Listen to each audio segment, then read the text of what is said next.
Me la vaig veure a les xarxes socials que aquest cap de setmana vas anar a col·laborar amb la campanya del Patxi López al País Basc.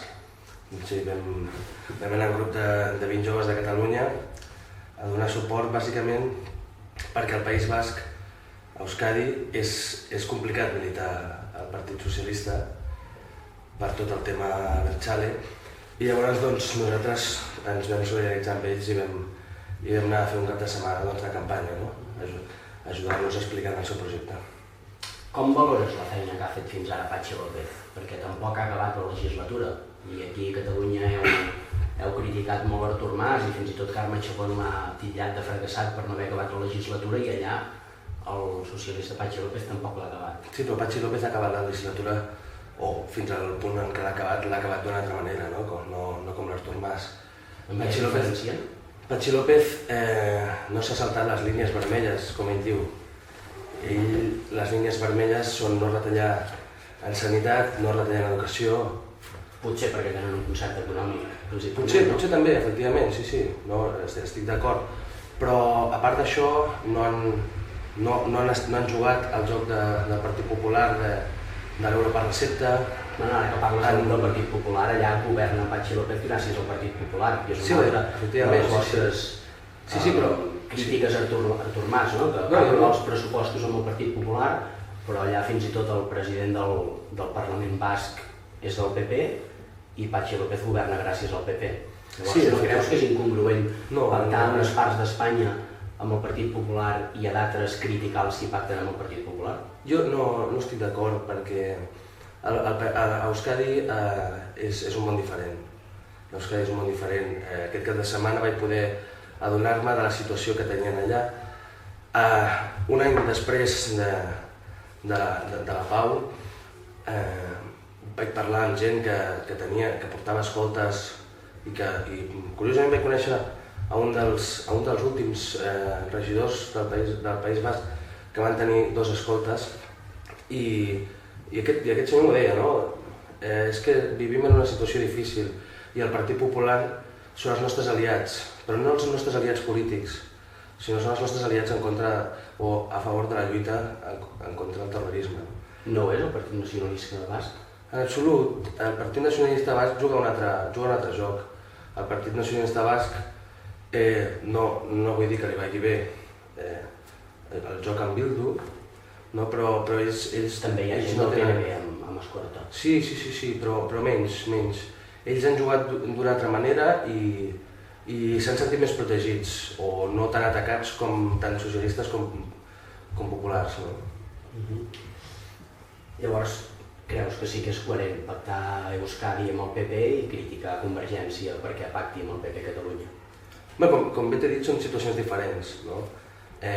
Al País Basc has d'anar-hi... Ara el terrorisme al País Basc ja no hi és. Sí, però quan va començar la legislatura sí. Quan va començar sí, i estàvem lluitant contra el terrorisme. I el pacte del Partit Popular amb el Partit Socialista d'Euskadi va ser simplement perquè el Partit Socialista d'Euskadi tingués la Lehendakaritza i poguéssim lluitar contra el terrorisme de manera més encertada o amb més implicació, i això s'ha vist i els fruits han arribat, i és que en aquests moments fa un any que no tenim terrorisme i fa un any que estem en pau a Euskadi i jo vaig poder anar per allà tranquil repartint butlletes socialistes sense cap por a que em cridessin o a sentir-me amenaçat. Catalunya, des que el Carod Rovira hi va anar a parlar, tampoc hi hem tingut. Sí, però Catalunya no és Euskadi, evidentment. Catalunya vam tenir un problema, vam tenir terrorisme, però fa molt més temps, que va ser Terra Lliure, i crec que es va solucionar. Llavors també heu criticat molt a Convergència i Unió per les retallades. Andalusia, Griñán no ha retallat? Home, pel que jo conec estudiants andalusos que estan estudiant a la Universitat de Sevilla, per exemple, que l'any passat pagaven els 1.000 euros que pagava jo i aquest any continuen pagant els 1.000 euros. Llavors, ha retallat o no Griñán? No ho sé, el que a mi...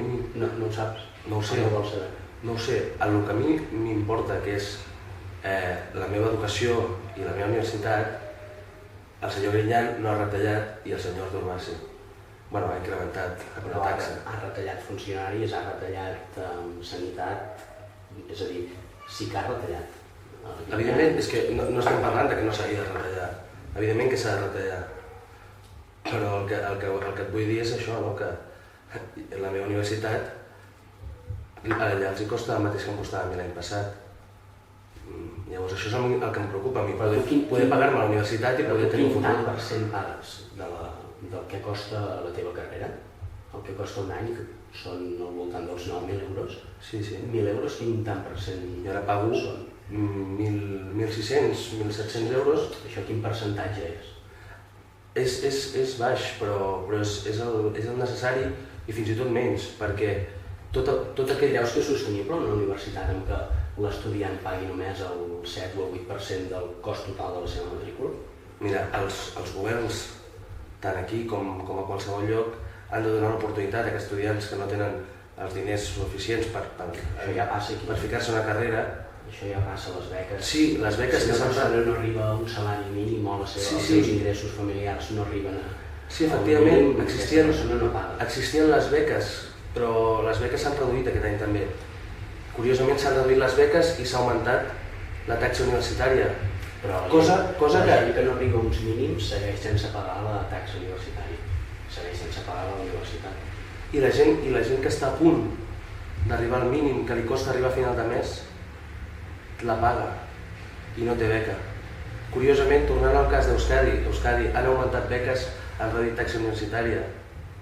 Jo és el model que vull per Catalunya. Jo és el model que desitjaria, poder adquirir, poder tenir accés a una beca i per contra que també em baixessin a la universitat per poder gastar els meus diners a comprar els llibres de la universitat, per exemple, que ara mateix és més difícil. Creus que són evitables les retallades? Depèn de quines. És evident que hi ha de retallades. El que hem de mirar és retallar en allò que ens faci menys mal als ciutadans. Com ara? Doncs com ara, augmentar el frau fiscal, per exemple, incorporar taxes pels més rics. El cas de França ha ficat un impost pels més rics. França, François Hollande ha fet la retallada més bèstia de tota la història de França. Sí, però en gran part... I és el candidat socialista. Sí, però en gran part se l'han menjat els més rics. En gran part se l'han menjat els més rics, que són els qui més han de pagar. Perquè no li pots demanar a un senyor que està a l'atur que pagui més. Llavors has de demanar a aquell senyor que té 4 cotxes que pagui més. I quina alternativa hi ha a les retallades que està portant a terme el senyor Mas? Per exemple, en casos concrets? No, és que jo no soc president, jo no soc gestor. Jo no sé on podem retallar o no. El que jo... Un polític no ha de saber on pot retallar o no? Evidentment que sí, però jo no conec la caixa de la Generalitat. Ni conec quines són les competències fins al mil·límetre que té la Generalitat. Jo el que sí que et puc dir és que si jo fos el que gestiona, jo no retallaria en accions pels més dèbils, sinó retallaria en coses que afectessin a les grans riqueses i a la gent que no ho està passant malament en aquests moments. El tripartit català i el govern de José Luis Rodríguez Zapatero van actuar encertadament pel que fa a temes econòmics i d'endeutament? O hi va haver errors? Jo ho he comentat l'altre dia. Es van cometre errors. No tinc cap problema en dir que es van cometre errors. Segons el meu punt de vista, es van cometre errors. No es va mesurar el nivell de la crisi. El que sí que també cal dir és que tant el govern de Zapatero com el govern tripartit van fer coses pels ciutadans. Van cometre errors econòmics, però van fer coses pels ciutadans. I ara estem pagant els errors econòmics, però també fent mal als ciutadans. Has agafat mai l'AVE? Sí, una vegada. Creus que era una obra necessària i prioritària? No és que sigui prioritari, no, és una obra que fa falta en un país com aquest. El que jo sempre defenso és que té un cost elevat a nivell de passatgers. I és encertada l'estructura centralista que té? No, jo no crec en la centralitat. Jo crec en una descentralització total. Jo crec que cada poble ha de tenir la seva xarxa de carreteres i la seva xarxa de transport públic per poder arribar a qualsevol lloc. Llavors, com t'ho faries per convèncer, per exemple, el senyor Bono, el senyor Rodríguez Ibarra o el senyor Alfonso Guerra de que a Espanya no li convé una centralitat i que el que li convé és un federalisme? Jo no he de convèncer ningú. Pere Navarro diu que ha de convèncer el PSOE. Sí, el Pere Navarro possiblement els haurà de convèncer, però jo no he de convèncer ningú. Jo soc socialista i soc federalista i crec que no hi ha centralització de l'Estat. I que hi hagi gent al meu partit que no ho cregui, doncs m'entristeix, però tampoc els puc fer canviar d'opinió. El teu partit, el PSC, va votar a favor del corredor central en comptes d'apostar pel corredor mediterrani. Sí, evidentment, i ho he criticat múltiples vegades. El PSC ha de trobar l'encaix que necessita amb Madrid, amb l'Estat, i ha de defensar, i ho farà, estic convençut que defensarà els interessos de Catalunya. És necessari tenir un aeroport a cada capital de província? És el mateix cas que l'AVE, no? Són infraestructures que es fan per millorar l'accessibilitat de les persones de tots els territoris. És necessari tenir un aeroport a cada capital de província?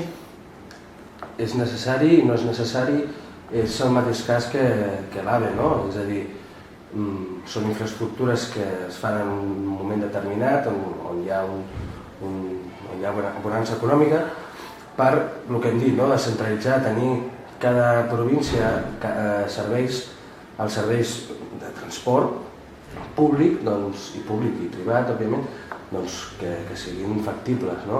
De totes maneres, hi ha hagut un accés, òbviament, d'aeroports, hi ha hagut un accés d'infraestructures. En temps de bonança econòmica es va estirar més el braç que la màniga?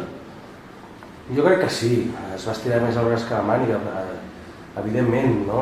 El tema no és si es va estirar el braç més que la màniga, el tema està en què es van gastar aquests diners.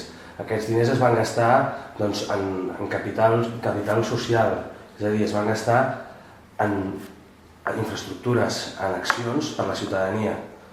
I això, en els moments que estàvem, va ser ben fet. El que passa que és millor tenir la caixa de l'Ajuntament buida i tenir un capital municipal més bo, o tenir la caixa plena i no tenir capital municipal. Jo personalment crec que el capital municipal que té Manresa, per exemple, és molt més cridaner i molt més bo que no pas que els diners els tingués l'Ajuntament. En l'últim mandat del Jordi Valls, aquí a Manresa, es va parlar de la construcció d'un aeroport als voltants de la ciutat de Manresa. Ara, vist amb la perspectiva dels anys, i veient el cas, per exemple, de l'aeroport desèrtic de Castelló, creus que hagués estat un error?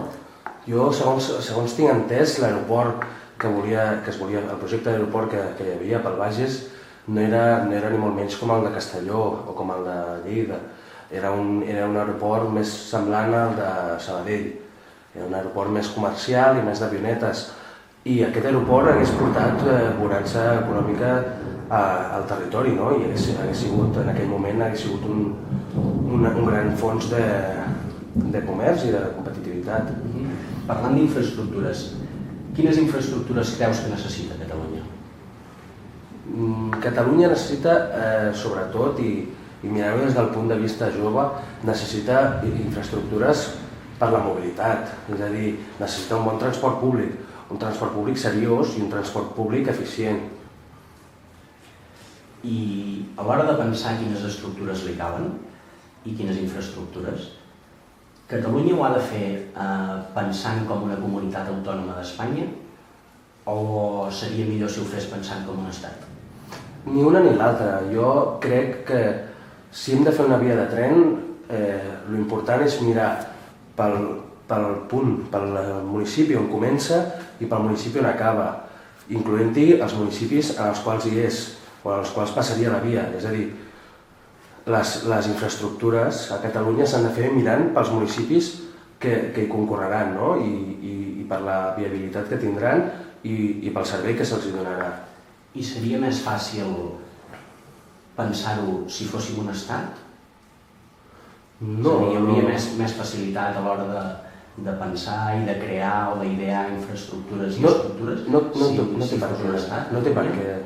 Les infraestructures, el govern de la Generalitat té les competències en els ferrocarrils de la Generalitat de Catalunya.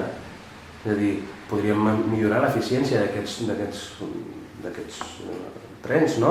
També podríem millorar l'eficiència en el metro, en els autobusos. Però els diners que els catalans han invertit de forma directa o indirecta amb l'AVE no li resten capacitat adquisitiva a Rodalies?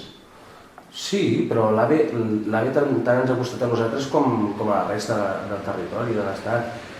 L'AVE també fa una funció de Barcelona a Madrid, per exemple. El que jo he defensat, i ja ho he dit, és que l'AVE hauria de ser una mica més econòmic i hauria de ser més accessible per tots els ciutadans, no? Estructures d'estat és un dels eufemismes que ha fet servir Artur Mas fins ara per referir-se al terme de la independència. Quins feu servir vosaltres? Jo no en faig servir cap. Federalisme no és cap... No, federalisme no. Federalisme, històricament s'ha parlat de federalisme. El problema o la punta de l'iceberg és que en aquests moments d'onada independentista, doncs l'alternativa independentista és la que proposem, no? És el model federal, que és un model que hi era i ha estat sempre. Fora de Catalunya hi ha algú que hi cregui en el model federalista? Evidentment que sí. El model federal i el model federalista és un model que beneficia tot l'estat espanyol i com a tal, doncs, molta gent creu a nivell de tot l'estat, evidentment. S'hauria de canviar la Constitució per arribar al model federal? Sí, s'ha de modificar, però la modificaríem, evidentment que sí. I com t'ho faries o com us ho faríeu per convèncer personatges com Rodríguez Ibarra o el mateix Bono, o sense anar més lluny, Alfonso Guerra, el que presumia d'haver-se fet pillar de l'Estatut? Jo no els he de convèncer amb aquesta gent. Però formen part del teu partit? Sí, evidentment, però és que ja... I serien necessaris per arribar al federalisme? Sí, però... Quines armes té el PSC per convèncer la gent que no hi creu? Doncs les armes dels seus dirigents més representatius. Jo soc socialista i soc federalista. I com jo, hi ha molta gent a nivell de tot l'estat, no? Per què el dia de la festa de la Rosa Rubalcaba no va dir la paraula federalisme, ni s'hi va referir, tot i que Pere Navarro li ho havia suplicat? No sé, això li hauríem de preguntar Et molesta, tu? al senyor Rubalcaba. M'entristeix perquè en el PSOE i al carrer Ferraz hi ha gent que creu en el federalisme. I Rubalcaba, pel que he entès i pel que m'han explicat, i està començant a plantejar-se el model federal i està començant a posar-hi les bases, no? I jo crec que és important i crec que, bueno, m'entristeix. Òbviament m'entristeix que Rubalcaba no en parlés, no? Espanya no va acceptar ni l'Estatut de Pasqual Maragall ni el pacte fiscal d'Artur Mas. Què et porta a pensar que ara acceptarà el federalisme de Pere Navarro? Doncs que el federalisme beneficia a tot l'estat espanyol. És una estructura, és un model que tant beneficiarà a les comunitats del sud com les del nord i com les del centre, no? És un model per Espanya i crec que és totalment necessari i evidentment que tindrà més bona acollida. Ara parlàvem també del pacte fiscal. Per què ara el defenseu i 3 mesos enrere hi vau votar en contra? Jo això és una cosa que no s'ha explicat molt i l'altre dia el Pere Navarro ens ho va explicar. El Pere Navarro es va reunir amb el president Artur Mas just quan va fer la proposta de pacte fiscal, quan va dir que plantejaria un pacte fiscal i que ja tenia les bases del pacte, no? Pere Navarro es va reunir amb ell amb una proposta de pacte alternatiu, una proposta més solidària i més justa. Però a la baixa, per les aspiracions catalanes? No, solidaritat compartida. Però solidaritat de qui amb qui? Solidaritat de Catalunya a la resta de l'Estat i de la resta de l'Estat amb Catalunya, evidentment. Hi ha d'haver una solidaritat compartida i una solidaritat i una justícia social. I era més just socialment el pacte que proposava Pere Navarro. Pere Navarro es va reunir, Artur Mas li va dir que se l'estudiaria I curiosament, 3 mesos després, Artur Mas va presentar el model base que ell tenia sense cap tipus de canvi, sense canvis per part socialista o per part d'Esquerra Republicana o per les altres formacions polítiques del Parlament. No va fer cap canvi. Es va negociar amb tothom, però no va fer cap canvi. Evidentment, que si no t'accepten les propostes que tu fas, doncs t'entristeixis i votis en contra. Però el vostre discurs, des del dia 11 de setembre, de la manifestació històrica de la Diada, ha canviat el vostre discurs respecte al pacte fiscal? I des d'aquell dia? Nosaltres volem el nostre pacte fiscal. El pacte fiscal solidari i just. Nosaltres el pacte fiscal que proposa la dreta catalana no ens interessa en absolut. Nosaltres tenim un model de pacte fiscal que el Pere Navarro va explicar-li perfectament a Artur Mas i que Artur Mas no va acceptar. No és contradictori amb el federalisme? No, en cap cas. El federalisme dona més autogovern a les federacions, als estats federals, com es vulgui formular, no? Els dona més autogovern i un pacte fiscal, dit pacte fiscal o d'una altra manera, no? Seria una de les bases del federalisme. És a dir, cada zona es gestionaria els seus diners, evidentment, sempre amb una solidaritat compartida, òbviament. Et vas creure el José Luis Rodríguez Zapatero quan va dir al Palau Sant Jordi allò de apoyaré el estatuto que salga del Parlamento de Catalunya? Sí que me'l vaig creure, i me'l vaig creure perquè el president Zapatero portava una sèrie d'accions, una sèrie d'accions governamentals, no? que havien sigut molt productives i molt bones per l'esquerra d'aquest país. I me'l vaig creure. Em va entristir després, no? el no respectar l'estatut que va sortir del Parlament. Tot i això, un estatut que va tornar a Catalunya retallat, però va arribar millor que el de 23 anys enrere del president Pujol, que el president Pujol va estar 23 anys sense fer un estatut i sense tenir més autogovern. I a partir d'aquell moment vam prosperar amb autogovern, tot i no ser el desitjat. Després d'aquell moment és quan es trenquen les relacions entre Pasqual Maragall i el Partit Socialista de Madrid? No ho sé, no en tinc ni idea. Creus que s'aparta Maragall per haver defensat l'Estatut? No en tinc ni idea. Jo crec que Pasqual Maragall va fer una feina molt digna, va ser un bon president i no ens va sortir bé. No va sortir bé l'Estatut, no? Ens el van retallar i no vam tenir l'autogovern que desitjàvem. Jo crec que a partir d'aquell moment sí que possiblement es va trencar la situació tant a nivell de partit com de Madrid, no? Et quedes amb el president Montilla o amb el president Maragall? Els dos van fer una bona feina. Jo crec que em quedo amb la gestió que van fer els dos. Els anys de govern tant de Montilla com de Pasqual Maragall es van fer coses diferents i coses molt bones. Com quines? Home, doncs, per exemple, es va promoure l'Estatut, com hem dit abans, però a part d'això, en 7 anys es van fer 7 hospitals, en 7 anys es van millorar els centres d'atenció primària, es van fer més escoles, vam implementar els Mossos a tot el territori. Jo crec que són mesures pel poble que doncs, milloren la sociabilitat de Catalunya. No? Què en penses del germà de Pasqual Maragall, d'Ernest Maragall, i del partit nou que ha creat ara? Home, m'entristeix perquè doncs, gent que ha treballat en el partit, gent que ha estat a les files del PSC, que ha rebut molt del PSC, també ha donat, i que se'n vagi per la porta petita i de mala manera, no? A mi m'entristeix. Jo crec que les coses no s'han de fer així. Les coses, els plats els has de... O sigui, has de rentar, com és aquesta frase? La roba bruta renta casa. La roba bruta renta casa, no? I escolta'm, si no et sents a gust o si tens una altra opinió, on l'has de dir és al partit i t'has d'expressar allà. No has de crear un... O sigui, pots crear un partit, evidentment, però no has d'anar als mitjans tots els dies a dir el que penses, no?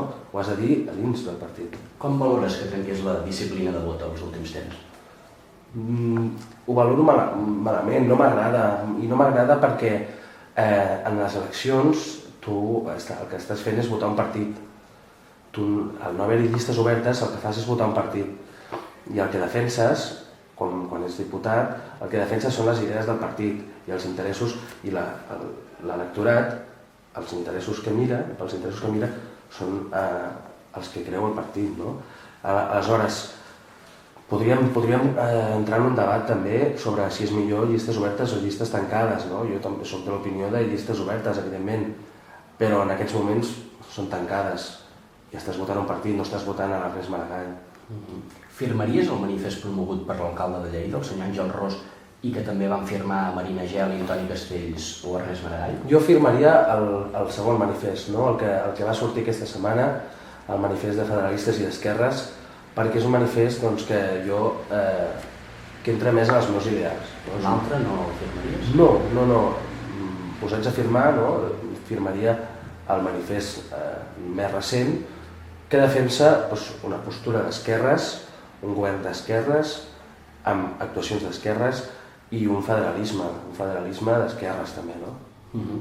A l'altre extrem dels firmants d'aquest primer manifest podríem trobar Carme Chacón, que va fer unes polèmiques declaracions en què es preguntava si havia de decidir entre Catalunya o Espanya pel seu fill de 4 anys.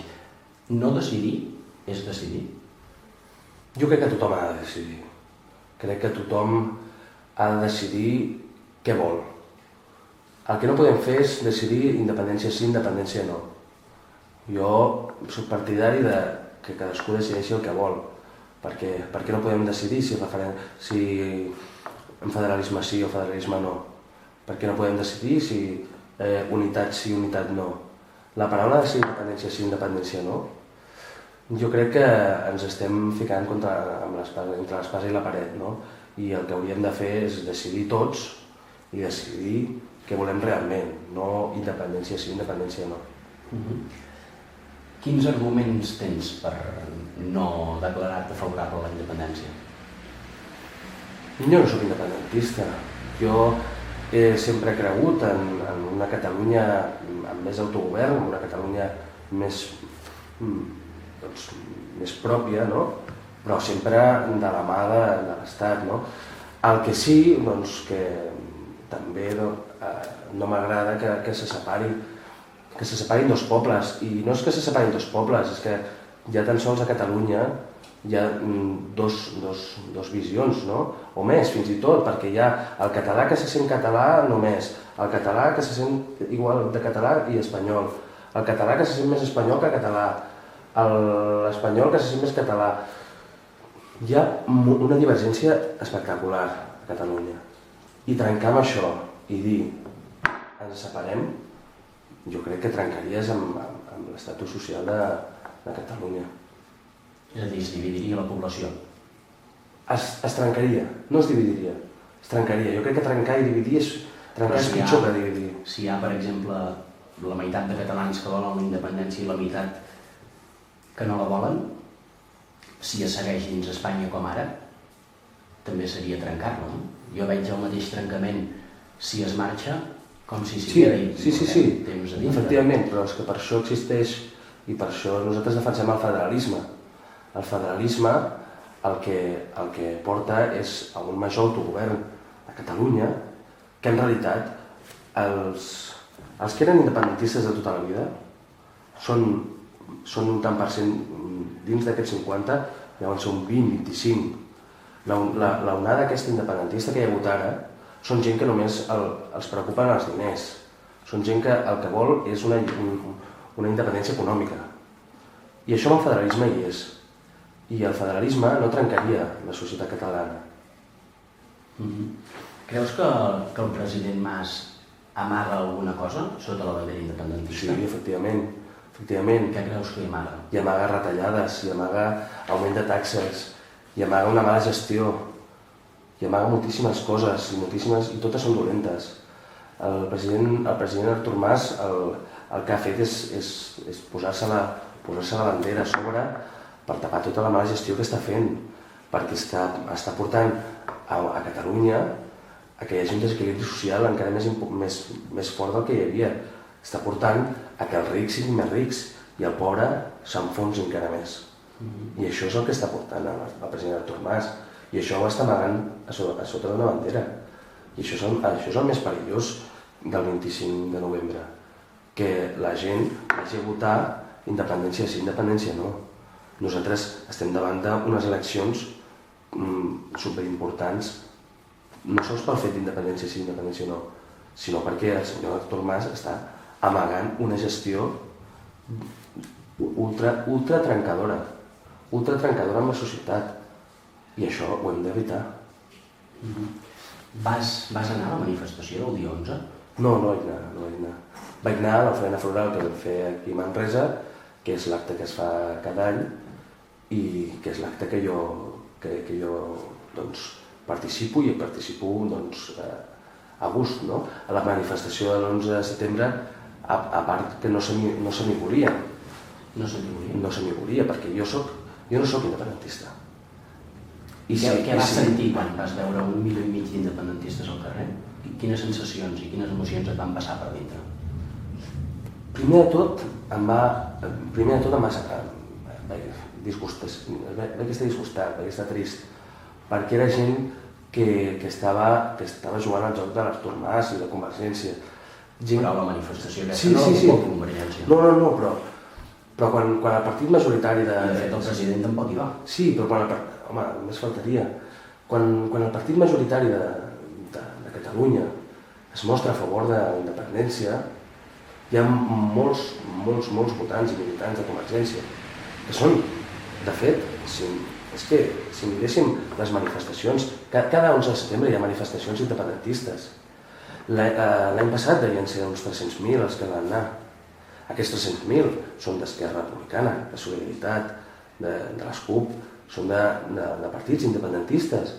I totalment, o sigui, el respecto totalment, no?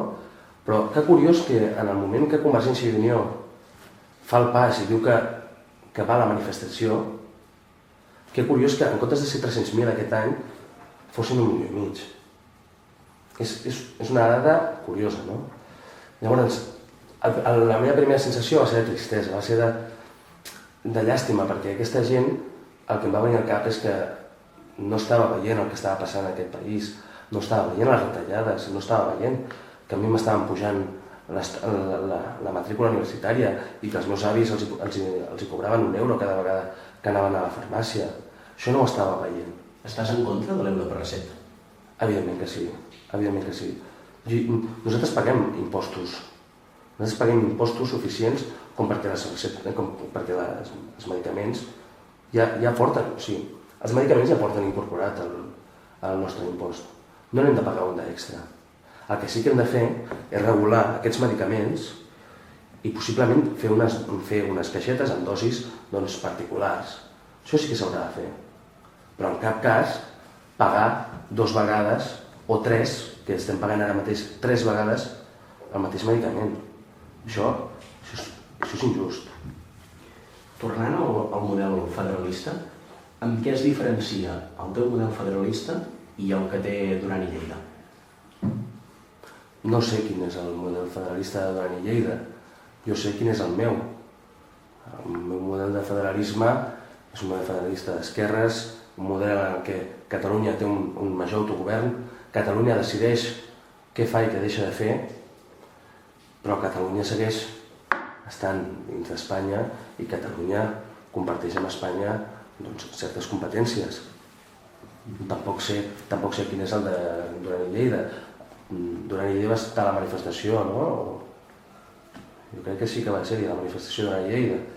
No sé si estava en un model federal o... Aquesta setmana mateix es va queixar al seu Twitter personal de que Polònia el pinten com a independentista quan ell el que és federalista. Ho va remarcar inclús ara. Doncs té un problema. El senyor Duran i Lleida té un problema. I té un problema a dins del carrer Còrsega, no? A la seu de Convergència Democràtica. Crec que ha d'anar a parlar amb el senyor Artur Mas i amb el senyor Oriol Pujol i que s'expliquin 4 coses entre ells. Creus que Catalunya hauria d'haver enviat algun representant als actes del dia 12 d'octubre, de la Diada Nacional d'Espanya? És una cosa indiferent per mi, Ni sí ni no, potser sí que hauria d'haver anat algú, però potser algú de Madrid també ha de venir el dia de l'11S, no?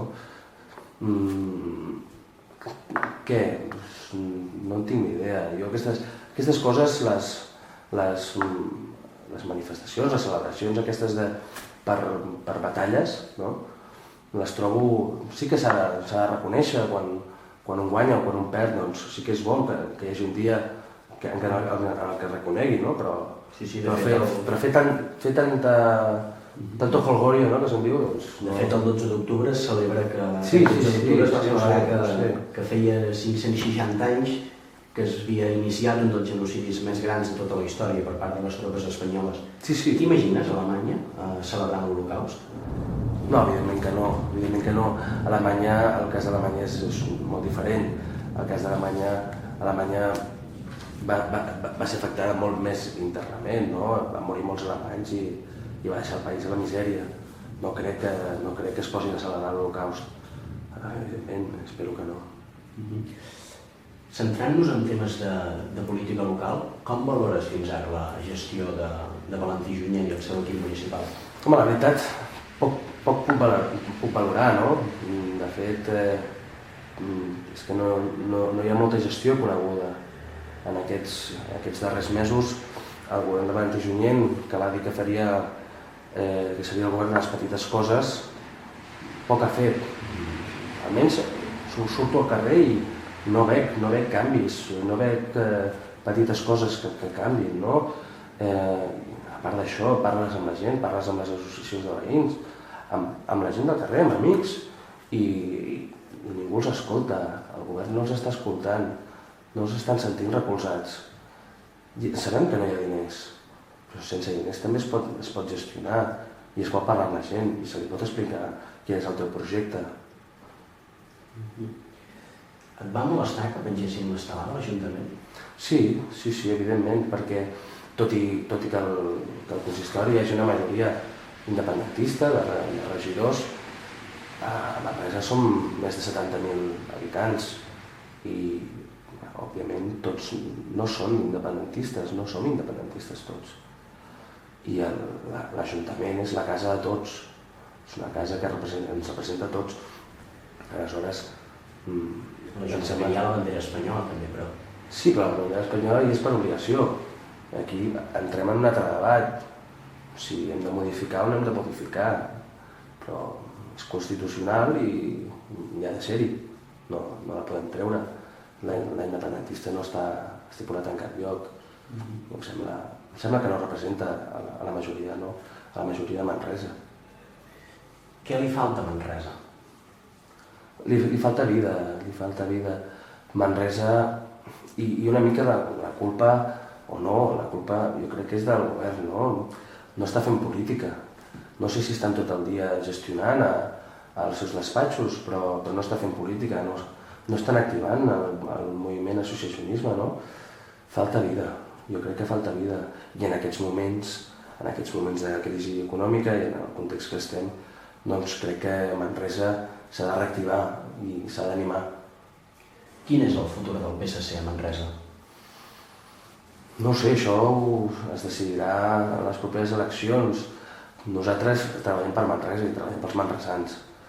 Nosaltres el que volem és ser la veu dels manresans i dels manresans que sempre ens han fet suport i del manresà que ho passa malament, del manresà que no arriba a final de mes, del manresà que està a l'atur. Quines polítiques faríeu per ajudar el manresà que no arriba a final de mes si no hi ha diners a l'Ajuntament? Seguint amb el model de Valentí Junyent de les petites coses, jo portaria les petites coses al carrer i ajudaria a la gent que està a l'atur, doncs, amb petites coses, ajudar-lo a fer-li la vida una mica més fàcil. Tan buida veu deixar la caixa? No és que la deixessin buida, és que els diners estan a fora, els diners estan al carrer, estan en un ateneu, estan en els hospitals, estan en els carrers, a les façanes. Manresa ha canviat, i ha canviat amb diners, s'hi han hagut d'invertir diners. Et pot agradar o no et pot agradar, però ha canviat. I aquests diners no estan a la caixa, però estan a Manresa, i això és el que ens importa.